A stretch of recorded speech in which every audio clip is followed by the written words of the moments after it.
ৰাজনীতি বিজ্ঞান বিষয়ৰ অন্য কিছুমান মানে পৰীক্ষাত প্ৰায় আহি থকা প্ৰশ্ন উত্তৰ। তো আহকচোন আমি আলোচনা কৰোঁ। 1 নম্বৰটো হৈছে যে ভাৰতৰ দক্ষিণ দিশত থকা সাৰ্কৰ দুখন সদস্য ৰাষ্ট্ৰৰ নাম। Mention any two countries in south of India who are the members of SAARC. SAARC আমি সাৰ্কৰ বিষয়ে আমি পাইছোঁ SAARC। সাৰ্কৰ সম্পূৰ্ণ ৰূপটো কি আছিলে? সাউথ এছিয়ান, আকৌ এইটো হ'ব এছ'চিয়েশ্যন ফৰ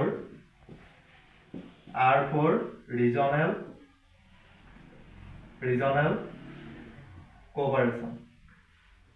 অৰ্থাৎ সাৰ্কৰ সম্পূৰ্ণ ৰূপটো হৈছে South Asian Association for regional cooperation.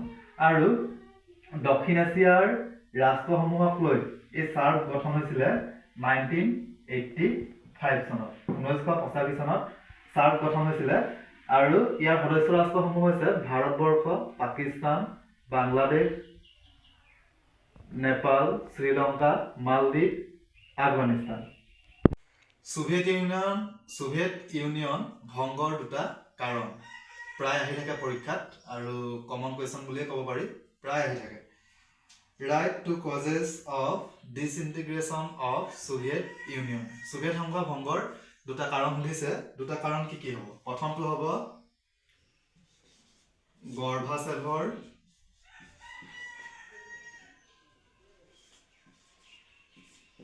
গৰ্বাচেভৰ নেতৃত্ব।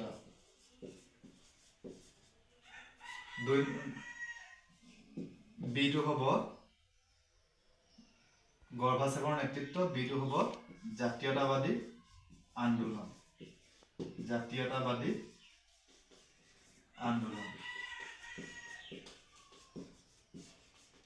প্ৰথমটো হৈছে গৰ্বাচেভৰ নেতৃত্ব, অৰ্থাৎ সেই সময়ত সোভিয়েট ইউনিয়নৰ মানে নেতা আছিল মিখাইল গৰ্বাচেভ, আৰু তেওঁৰ নেতৃত্বত সোভিয়েট ইউনিয়নত দুটা সংস্কাৰ নীতি আৰম্ভ কৰা হৈছিল, পেৰেষ্ট্ৰইকা আৰু গ্লাছনোষ্ট।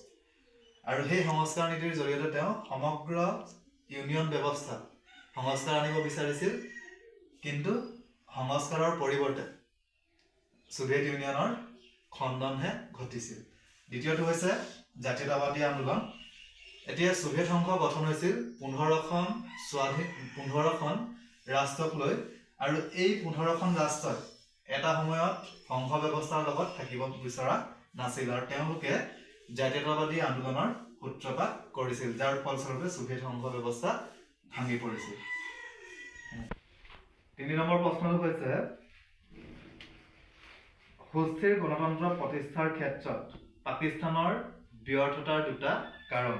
Mention two causes for the failure of stable democracy in Pakistan. অৰ্থাৎ ইয়াত সুধিছে যে পাকিস্তানত কিয় সুস্থিৰ গণতন্ত্ৰ বৰ্তি নাথাকে।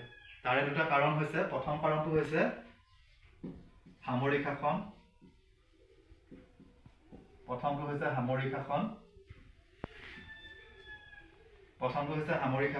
দ্বিতীয়টো হৈছে সন্ত্ৰাসবাদী সমস্যা। এই কুৱেশ্যনটো 4 নম্বৰ কাৰণেও আহে, কেতিয়াবা 6 নম্বৰ কাৰণেও আহিব পাৰে। আমি যেতিয়া 4 আৰু 6 নম্বৰ কাৰণে যেতিয়া আলোচনা কৰিম, তেতিয়া এইবিলাক আমি বহলাই আলোচনা কৰিম। 4 নম্বৰ প্ৰশ্নটো হৈছে নিৰাপত্তা পৰিষদত কেইখন স্থায়ী সদস্য ৰাষ্ট্ৰ আছে আৰু কি কি? বা এনেকেও ক'ব পাৰি যে নিৰাপত্তা পৰিষদত স্থায়ী সদস্য ৰাষ্ট্ৰ কেইখনৰ নাম লিখা, তেনেকেও প্ৰশ্ন আহিব পাৰে। Right the permanent member nations of security council. এতিয়া নিৰাপত্তা পৰিষদত স্থায়ী সদস্য ৰাষ্ট্ৰ আছে 5খন, আৰু এই 5খন হৈছে, প্ৰথম হৈছে USA আমেৰিকা যুক্তৰাষ্ট্ৰ, ছেকেণ্ডত হৈছে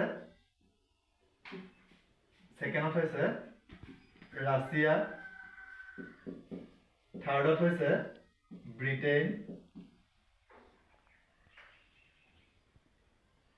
ব্ৰিটেইন 4 নম্বৰত হৈছে চাইনা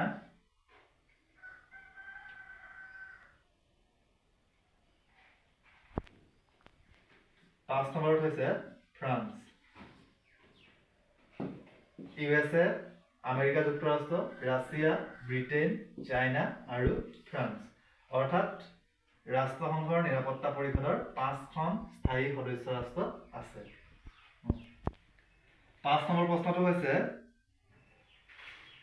সমগ্ৰ বিশ্বত মানৱ অধিকাৰ সুৰক্ষাৰ বাবে কাম কৰা দুটা বেচৰকাৰী সংগঠনৰ নাম লিখা Name two NGOs which are concerned with the protection of human rights all over the world. অৰ্থাৎ সমগ্ৰ বিশ্বত মানৱ অধিকাৰ সুৰক্ষাৰ খাতিৰত কাম কৰা দুটা আন্তঃৰাষ্ট্ৰীয় চৰকাৰী সংগঠনৰ নাম হৈছে প্ৰথমটো হৈছে Amnesty International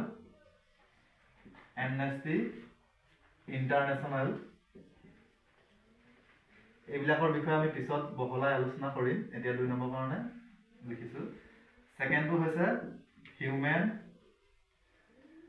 ৰাইটস ওয়াচ প্ৰথমটো হৈছে Amnesty International সেকেন্ডটো হৈছে হিউম্যান ৰাইটস ওয়াচ ঠিক আছে আলোচনা কৰিছো নেক্সট ভিডিঅ'ত আকৌ আমি আৰু আলোচনা কৰিম